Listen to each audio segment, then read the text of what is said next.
આમ આદમી પાર્ટી જ્યારે ઉમેદવારોને જાહેર કરવા માંડી છે ત્યારે ખૂબ લોકોનો પ્રેમ અત્યારે મળી રહ્યો છે.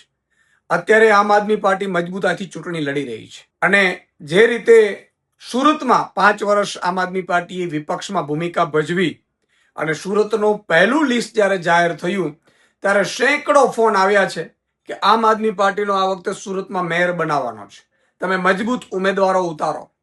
આમ આદમી પાર્ટી અત્યારે એટલી સ્પીડે ચાલી રહી છે કે લોકોને એક ઉમ્મીદ છે તો એ આમ આદમી પાર્ટી ઉપર છે.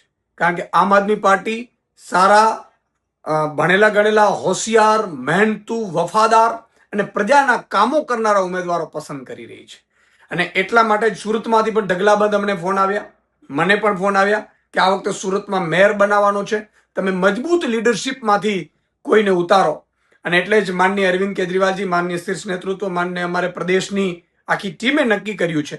અને મને બહુ આનંદ થાય છે જાહેરાત કરતા કે અમારા પ્રદેશના મહામંત્રી, મજબૂત લીડર, મજબૂત આગેવાન મનોજભાઈ સોરઠિયાને આમ આદમી પાર્ટી સુરતની ચૂંટણીમાં, સ્થાનિક સ્વરાજ્યની ચૂંટણીમાં લડાવવાનું નક્કી કર્યું છે.